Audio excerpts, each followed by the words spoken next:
Both Ahrimanic and Luciferic influences nearly always display two sides.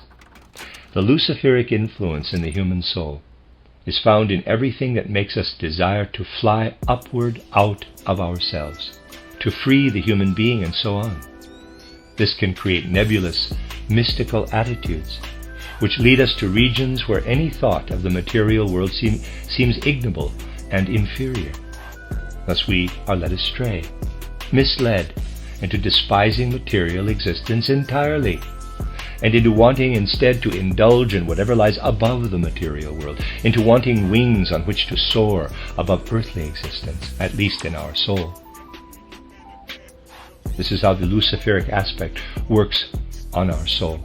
To the Ahrimanic aspect of dull, dry, cold science is added a sultry mysticism, of the kind that in religions leads to an ascetic disdain for the earth, and so on. This description of the Ahrimanic and Luciferic aspects of soul life shows us that the human soul, too, has to find a balance between polar opposites. Like the Ahrimanic, the Luciferic aspect also reveals possibilities for deviation, and at the same time, possibilities for the necessary further evolution of the proper being of man. The deviation is a blurred, hazy, nebulous mysticism that allows any clear concepts to flutter away into an indeterminate, misty flickering of clarity and obscurity with the purpose of leading us up and away from ourselves. On the other hand, a Luciferic influence which is entirely justifiable and is indeed a part of mankind's necessary progress is made manifest when we fill material existence with today's genuine life principles, not in order to make exhaustive use of the impulses of this material existence, as in the case with Ahrimanic influences, but in order to paralyze material existence into becoming a semblance which can then be used in order to describe a supersensible realm, in order to describe something that is spiritually real, and yet in this spiritual reality cannot also be real in the world of the senses merely through natural existence. Luciferic forces endow human beings with the possibility of expressing the spirit in the semblance of sense-perceptible existence.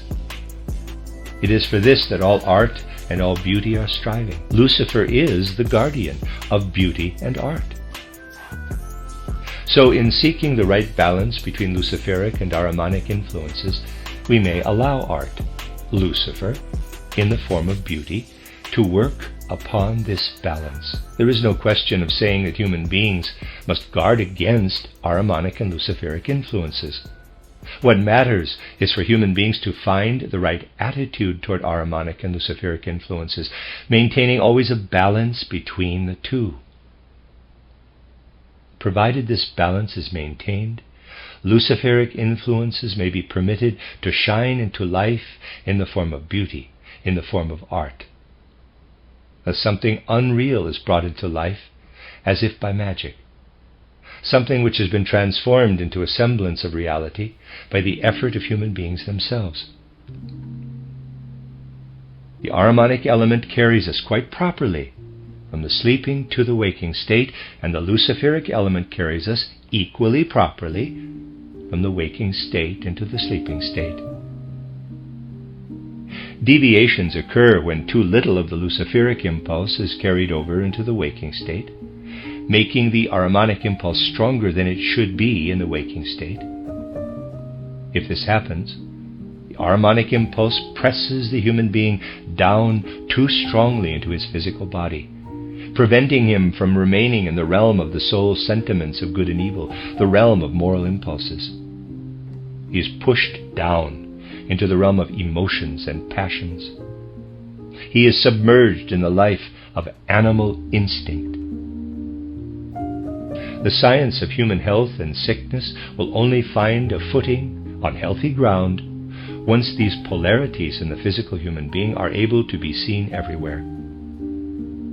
Then it will be known, for instance, that at the change of teeth around the 7th year, Ahrimanic forces are setting to work in the head region, or that when the physical body starts to develop toward the warmth pole at puberty, This means that Luciferic forces are at work. That in the rhythmical nature of the human being, there are constant swings of the pendulum, physically too, between the Luciferic and the Ahrimanic aspect. Until we learn to speak thus, without any superstition, but with scientific exactness, about the Luciferic and Ahrimanic influences upon human nature, just as today we speak without superstition or mysticism about positive and negative magnetism, about positive and negative electricity, about light and darkness, we shall not be in a position to gain knowledge of the human being, which can stand up to the abstract knowledge of inorganic nature, that we have achieved during the course of recent centuries. In an abstract way, many people already speak about all kinds of polarities in the human being. Mystical, nebulous publications discuss all kinds of positive and negative influences in man. They shy away from ascending to a much more concrete, more spiritual, but spiritually entirely concrete plane. And so they speak in a manner about the human being's positive and negative polarities, which is just as abstract as that in which they discuss polarities in inorganic nature. Real knowledge of the human being can only come about if we rise above the poverty-stricken concepts of positive and negative, the poverty-stricken concepts of polarity as found in inorganic nature, and ascend to the meaningful concepts of Luciferic and Ahrimanic influences in man.